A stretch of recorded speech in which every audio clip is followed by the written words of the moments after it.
All right, the different orders of clergy. I didn't know I had this as a separate topic, but I do. Okay, so, well, this is kind of the same topic. It's still entrusted to the church. So, there are three major orders of clergy. That's why it's called the Sacrament of Holy Orders. When we say the Sacrament of Holy Orders, we're not referring to religious orders, so that can be a little confusing. A religious order, well, there can be priests who are members of religious orders, but not all members of religious orders are priests. So like nuns and sisters and monks, they haven't received the Sacrament of Holy Orders. So the three major orders of clergy are bishops, or in the Bible, the Greek word they use is episkopoi, which could also be understood as an overseer. And then there is the Greek word is presbyter, which is the Greek word for priest, and then there's deacons, diakonoi. St. Ignatius of Antioch, who was a disciple of John the Apostle, so we're talking like just a few years removed from Jesus walking the earth, he said this, that without the bishops, presbyters, and deacons, one cannot speak of the church.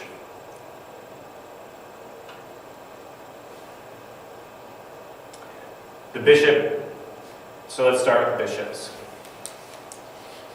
So the bishop receives the fullness of the Sacrament of Holy Orders, which makes him the visible head of the particular church entrusted to him.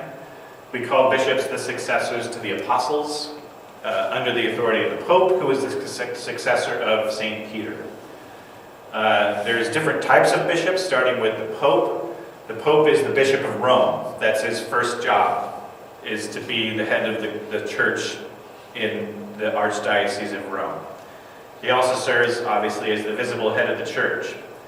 The Pope wears white, so he'll look different from most priests.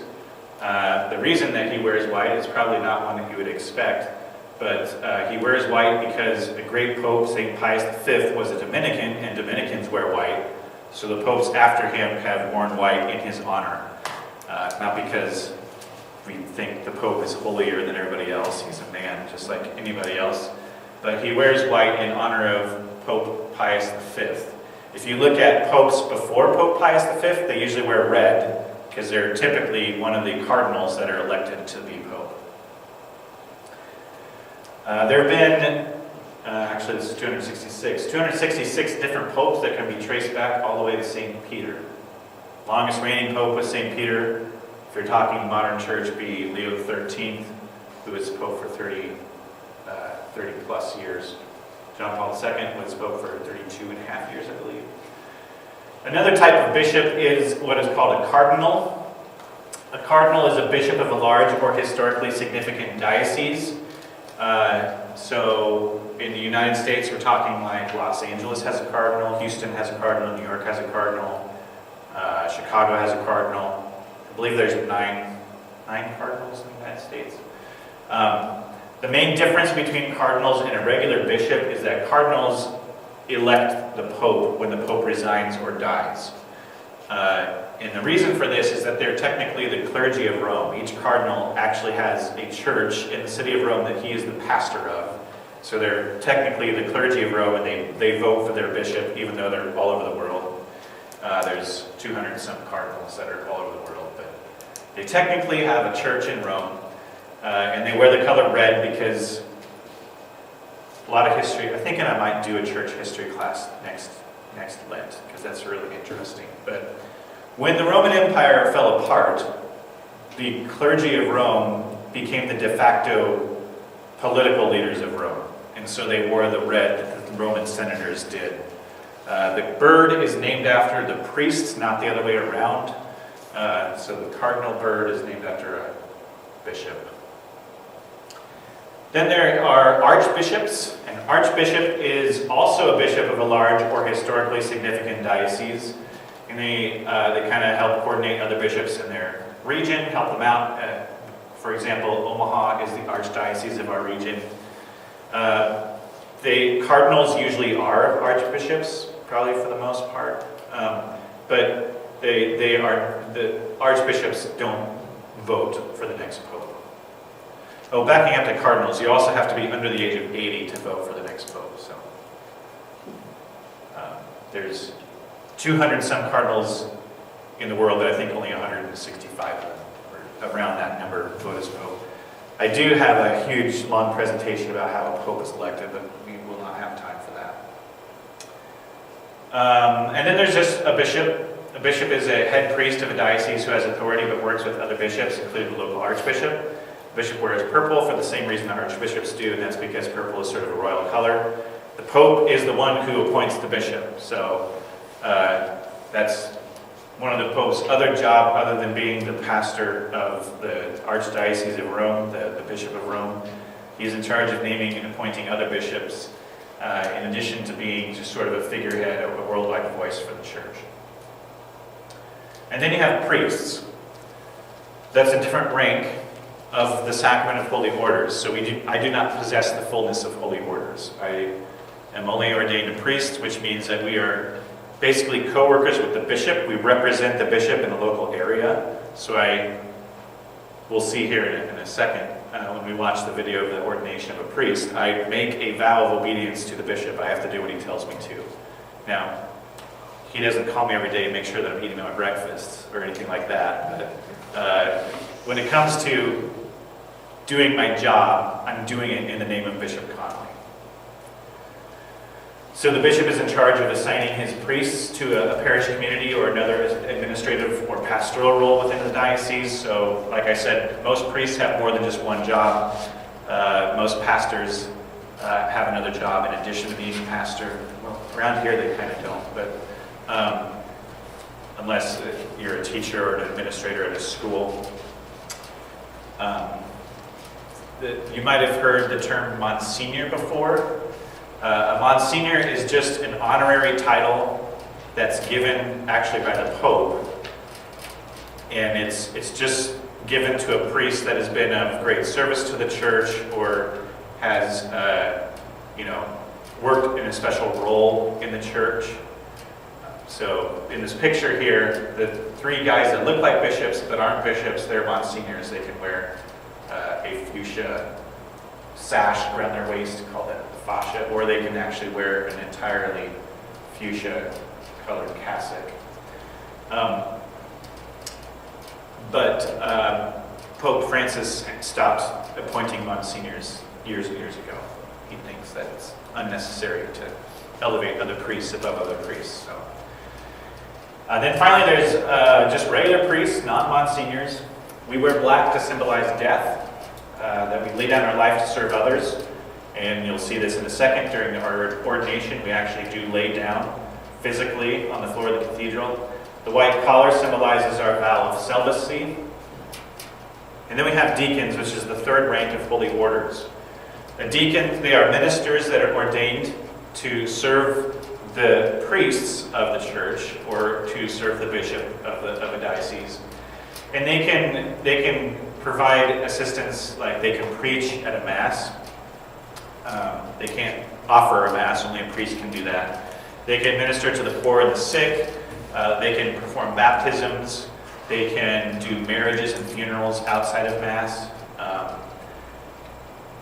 Our diocese doesn't have very many deacons because we haven't traditionally needed them. We've always had enough priests. But in large dioceses where there's not very many priests, so like in Philadelphia, where I went to school, they have 1.5 million Catholics, and they ordain the same number of priests that we do every year, and they have like 25 priests die every year. So they have lots and lots of deacons. The parish that I assisted at as a deacon had deacons that worked for the parish. One was like their youth minister, another one was like their accountant, things like that. So they serve in roles like that. They share the sacrament of orders, but they are not priests. They can't do things that only priests can do, so they can't offer the Mass, they can't hear confessions, they can't anoint the sick. There are two different types of deacons. There is a transitional deacon, which happens, you'll eventually be ordained a priest if you're a transitional deacon, usually within a year's time. And a transitional deacon takes a vow of celibacy. A permanent deacon does all the things that a deacon does, but they remain a deacon for their whole life. They can be married men, but they have to be married prior to their ordination as a deacon, and if their spouse dies, they cannot remarry.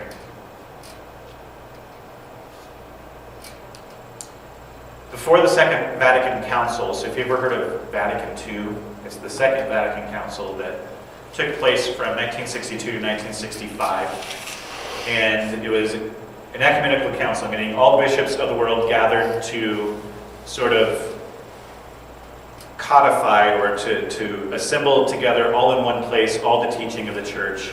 And the Second Vatican Council made it a little more, just the language more modern. They didn't obviously change any of the teachings of the Catholic Church, but they changed some of how things appeared. So like the Mass, we got in English after the Second Vatican Council a few years later.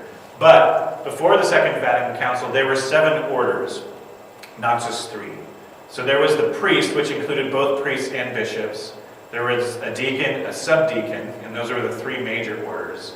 And then there's the 4 minor orders of acolyte, lector, exorcist, and porter. And my theory is that the reason that they had all of these is that in the seminary, they like to give you sort of something at the end of the year to say, hey, you made it through another year at the seminary, so we're going to make you a porter, which is literally somebody who answers the door of a monastery. We don't have that anymore, all right, for obvious reasons. We're going to make you an exorcist, which literally you're just praying like the St. Michael prayer. I don't know what this isn't an exorcist like a priest is an exorcist. I don't know what kind of exorcist this is, but it's not what you think of when you think of the word exorcist. Then there's lector and acolyte. Subdeacon, I have no idea what a subdeacon does differently than a deacon. And then a priest, which is combined priests and bishops. So obviously, they simplified things, and the 3 minor orders were deemed unnecessary, or basically those jobs are already done somewhere else within the church. And then the two others of lector and acolyte were changed to ministries, meaning that they were no longer connected to the sacrament of holy orders. You didn't have to go to the seminary to receive those 2 ministries. And because of that, Pope Francis has allowed women to serve in those roles, because it's no longer associated with the sacrament of holy orders. Obviously, this is far more streamlined, and it makes a little bit more sense because it's closer to what the early church had. I don't know how long it happened before these other things were added, but deacons, priests, and bishops are the 3 holy orders. There's other church ministries not connected to holy orders, like a reader or a commentator. I've never seen a church that had a commentator before, because it's literally just somebody that is reading a summary of the readings before the readings are read, which doesn't make much sense. There's altar servers, there's Eucharistic ministers, there's cantors who assist with singing, there's ushers who usually seat people and help with offertory. Altar servers. This doesn't have anything to do with the Sacrament of Holy Orders, but it's a very common question, especially in the Diocese of Lincoln. Most every country in the world has boy-only altar servers. The United States is pretty much the only country in the world that allows for girl altar servers. But the Diocese of Lincoln is the only diocese in the United States that doesn't have girl altar servers. So the United States is weird compared to the rest of the world, and the Diocese of Lincoln is weird compared to the rest of the United States. One of the reasons that this has been a tradition in our diocese, and Bishop Collin just asked us about this last year, asked for our input, asked for our thoughts, like my nieces, they serve Mass. It doesn't bother me, but I know why we do it. So I'll explain why we do things this way. So here is the closest years that I could find. The bottom are all of the seminarians for the Archdiocese of Omaha, and the top is all of the seminarians for the Diocese of Lincoln. In the Archdiocese of Omaha, there is over 200,000 Catholics, and they have 25 seminarians? In the Diocese of Lincoln, there's 90,000 Catholics, and we typically have over 40 seminarians. And one of the reasons is because we've always had good bishops and good priests. But another reason is because we've always kept our young men involved at the Mass. And for me, that's very true. Like, even before I could be an altar server, I wanted to be an altar server. I wanted to be a priest when I was in second grade. I knew that from that early on. And yeah, you learn about the Mass as an altar server. You learn about the priesthood. And so that's one thing. Now, if you look at our vocational poster now, it is much lower than it was a couple of years ago. But if you look at what year they're in the seminary, it's all those 2 years of the pandemic was where all the seminarians went missing. Because they didn't have school, we didn't have youth ministry activities, we didn't, at least at Pius X High School, which is where most of our seminarians come from. Also, another big reason is boys are generally lazy. So if you let the girls do something, they're going to do it, and the boys will let them do it. I'm sure you've experienced that in your life. So what I see when I go to other dioceses is I see the boys not serving, and they don't volunteer to do it. And the girls will gladly do it because girls just tend to do that. They tend to be more responsible at a younger age.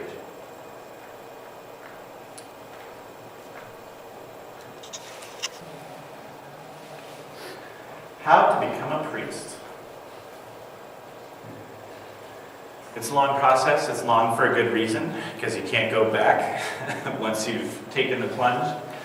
Once you've been ordained a priest, you're a priest forever. The first decision that you have to make when you are considering becoming a priest is where you want to be a priest. You can be a priest for a diocese. Nebraska has 3. Everything north and east of Grand Island is the Archdiocese of Omaha. Everything south of the Platte River is the Diocese of Lincoln. And everything north and west of Grand Island is the Grand Island Diocese.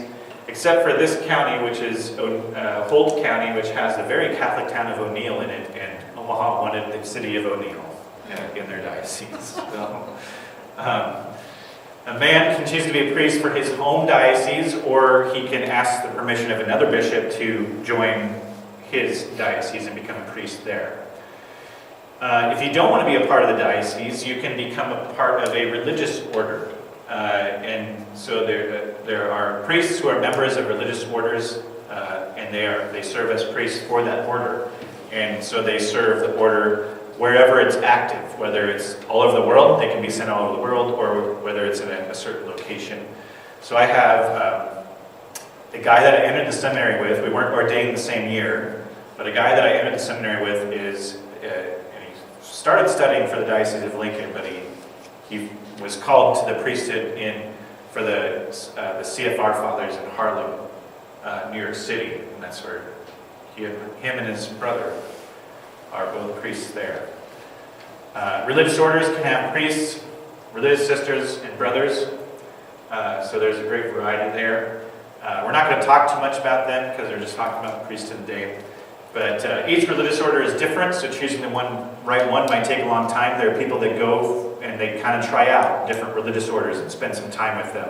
They don't take any vows or anything like that. There's sort of immersion programs that most religious orders have where you can spend some time with them, whether it's weekend to week, months, just to find out what life is like there. And then you apply to that, and you apply to the superior of that religious order, and the superior is the equivalent of a bishop for that order. Becoming a priest for a diocese or a religious order can be very different processes, and each religious order can be different. So I'm not going to talk about religious orders here. To become a priest of a diocese, it can take anywhere from 6 to 9 years. Religious order priests can take up to 12 years. It's just a longer process. We'll focus on diocesan priests. So first of all, you have to graduate from high school.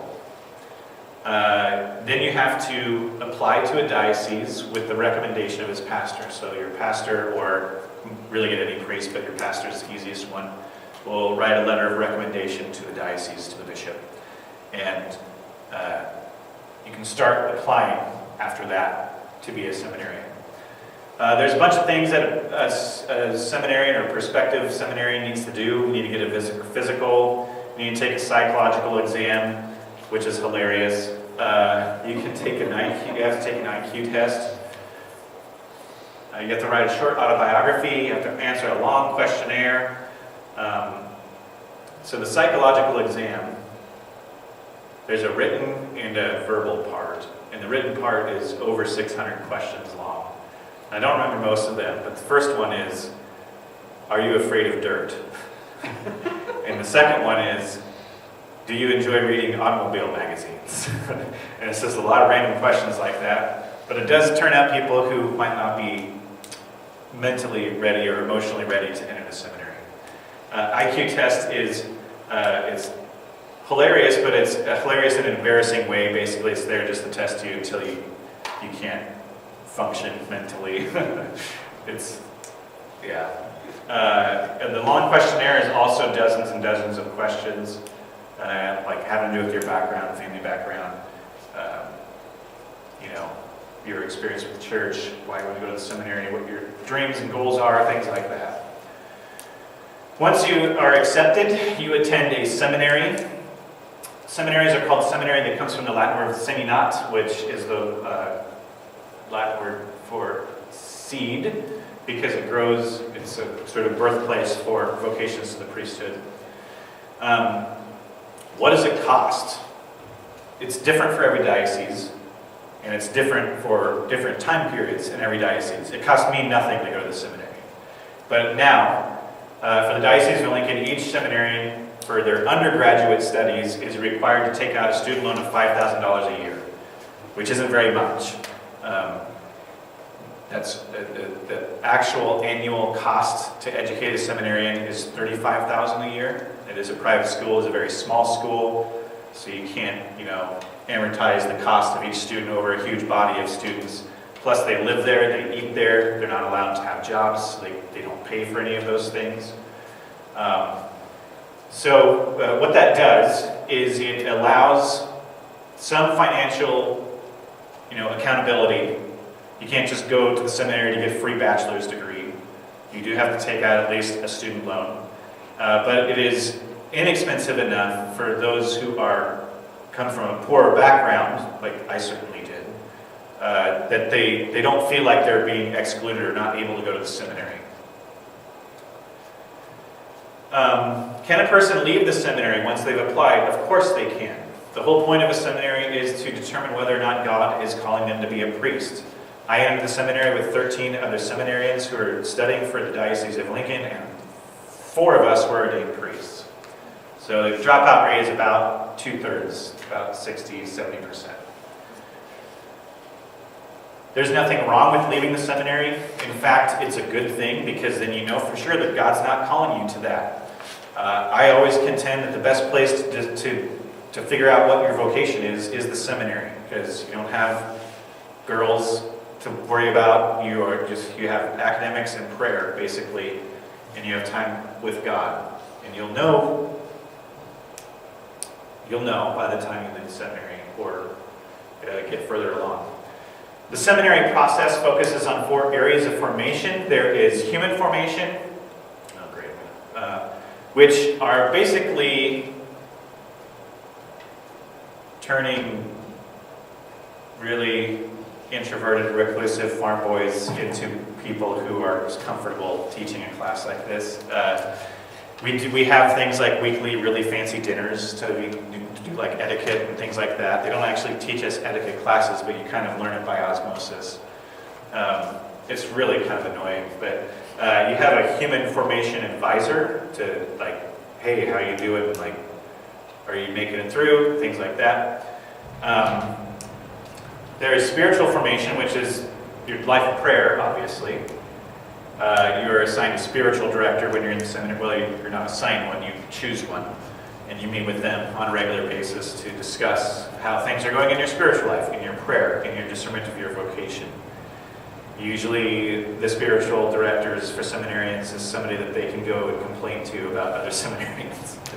The seminary is not necessarily the funnest place to be, because you live with the same people every day.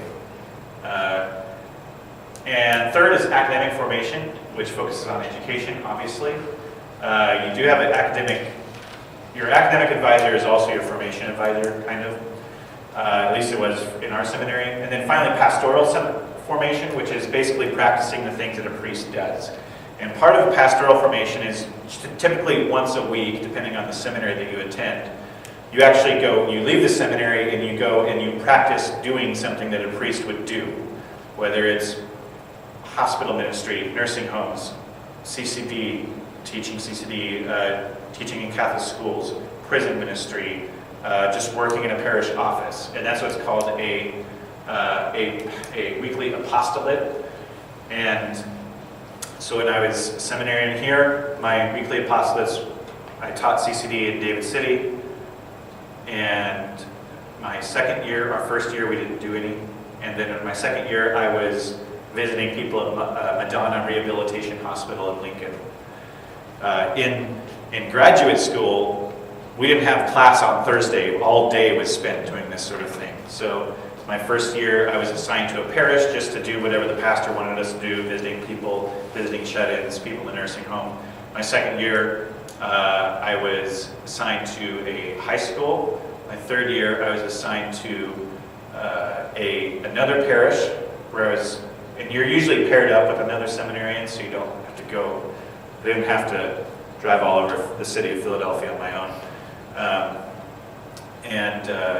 And then the last year, you're assigned as a deacon, because you're ordained a deacon by that point, to a parish where you actually work for that parish. You don't get paid, but you actually work for that parish as a deacon.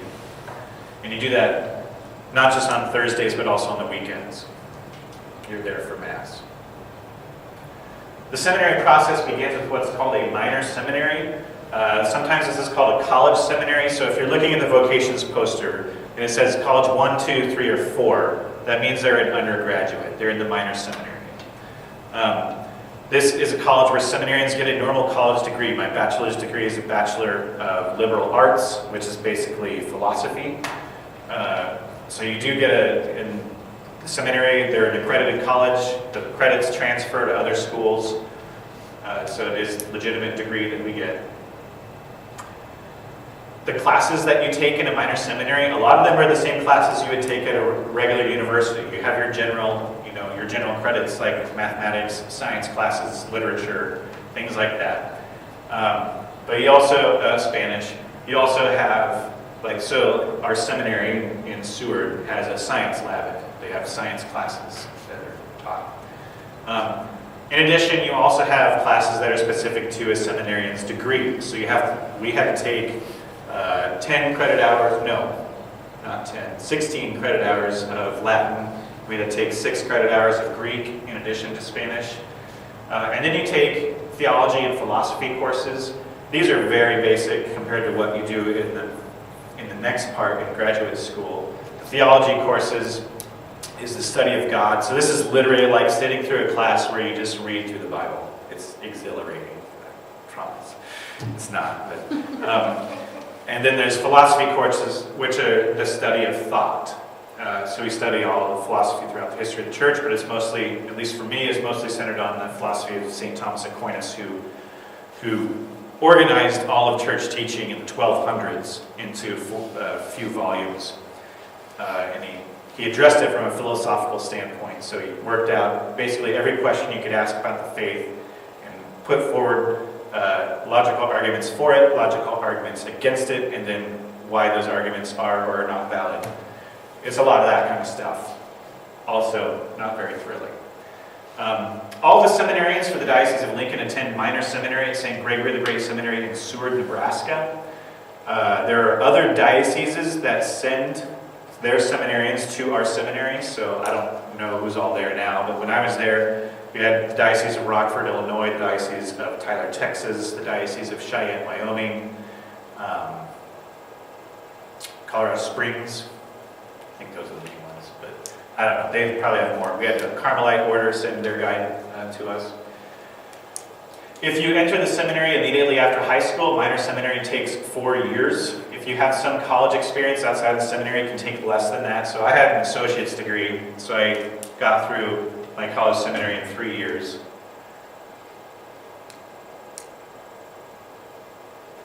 If you already have a college degree, then you're entered into what is called a pre-theology program. So if you look on your vocations poster and it says pre-theology 1 or pre-theology 2, that means they're in the minor seminary, but they already have a college degree.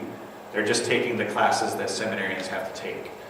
So they don't have to take their generals, but they do have to take the philosophy and theology courses in the Latin and Greek. This is usually a 2-year program. After minor seminary, some dioceses require a spirituality year or a pastoral year. Our diocese doesn't. Well, it does on a case-by-case basis, I should say. So spirituality year is an entire year where you focus more intensely on prayer, developing a relationship with God. I don't know why any diocese would make their priests go through this, because you do this in the seminary already. It may be a waste of time to me. I'd probably leave the seminary if I was forced to do that. Pastoral year. This is a year away from school in a parish setting to prepare this person for life as a priest. This is for seminarians who maybe grew up a little too sheltered and don't know how to be around people. I only know one person, I'm not going to say his name, in our diocese recently that has been that, but Diocese of Lincoln doesn't require either of these, but recommends them on individual cases.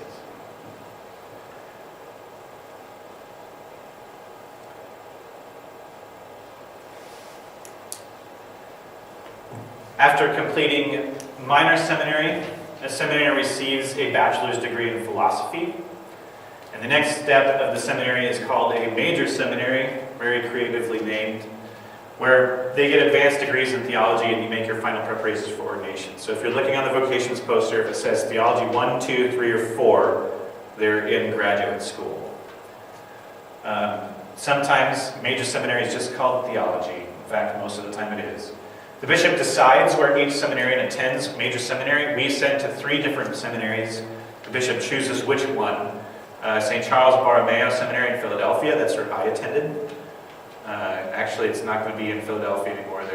They've sold the land to the hospital, which is like right about here, and they're building a new one outside of sort of at Mercy University, which is in some of the suburbs.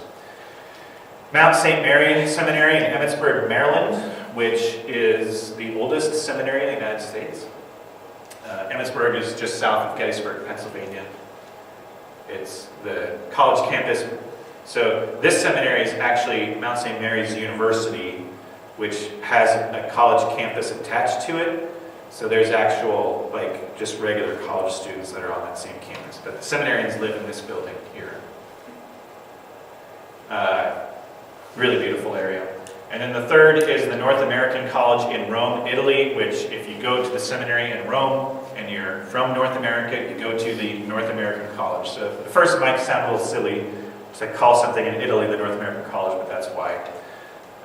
We don't send very many seminarians. We only kind of fulfill the bare minimum quota that the U.S. Conference of Catholic Bishops wants us to, because it's not the greatest seminary. And I wouldn't want to go across the world to go to the seminary. I'd probably say I'm going to find a different bishop. Anyways, major seminary is where seminarians get advanced degrees in theology and they make their final preparations for, I already said that. Typical classes are scripture, so there's basically 4 categories that you can major in major seminary. Scripture, which is pretty obviously the study of the Bible.